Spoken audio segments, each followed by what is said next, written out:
பக்தி இல்லாத ஒரு பெண் இப்படி இல்லாமல் இருப்பாள்னு இவங்களுக்கு ஒரு அனுமானம். ஐ மீன் இவங்களுக்கு சில கற்பனை இருக்கா? இல்லையே, அதெல்லாம் இல்லையே. இல்லையா? இருக்குடா. ஏன்னா உங்களுக்கு தெரிஞ்சிருக்கும்ல என்னென்ன கற்பனை இருக்கு, அதுல எதெல்லாம் உண்மை இல்ல. வீட்டுக்கு அடங்க மாட்டா. நம்ம ஏன்டா போறோம்னு நினைக்கிற அளவுக்கு அலற விடுவாங்க பாருங்க. பக்தி இருந்தால் என்னவெல்லாம் அந்த பெண்ணிடம் இருக்கும்? எல்லா ஒழுக்கங்களும் ஒன்னா சேர்ந்து இருக்கும். இது என்ன பிரமாதம்? இதை விட ஸ்பெஷல் ஐட்டம் ஒண்ணு இருக்கு. பக்தி இல்லாத பெண் எதிர்கேள்வி எழுப்புவாள். பெருசா என்ன சாதிச்சிருக்கீங்க? உங்க வாழ்க்கையை நீங்க வாழ்ந்திருக்கீங்களா இல்ல உங்களுக்கு பிடிச்ச விஷயத்தை தான் பண்ணிருக்கீங்களா? அவ வாயை அடைக்கிறதுக்கு நான் பக்தியை வச்சு வாயை அடைக்கிறேன் அப்படியா அப்படின்னு கேக்குறாங்க.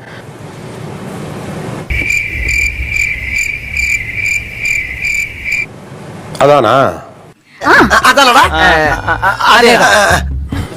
இவங்க எல்லாருமே பாருங்களேன் பக்தி இல்லைங்கிறாங்க. உங்களை விட சுதந்திரமா இருக்காங்க, உங்களோட வசதி வாய்ப்போட இருக்காங்க. உங்க வீட்டுக்காரர் உங்களுக்கு எல்லாம் செய்யாத உங்க பசங்க உங்களுக்கு வேற செய்யறாங்க. எனக்கு வயிற்றுச்சலா அப்படி ஐஸ் வாட்டர் எடுத்துட்டு வாடி. பக்தி இல்லைன்னா இவங்களுக்கு இதெல்லாம் எப்படி கிடைச்சது? ஏன் திமுங்களா எப்படி? அதான் நானும் யோசிக்கிறேன். ஆனா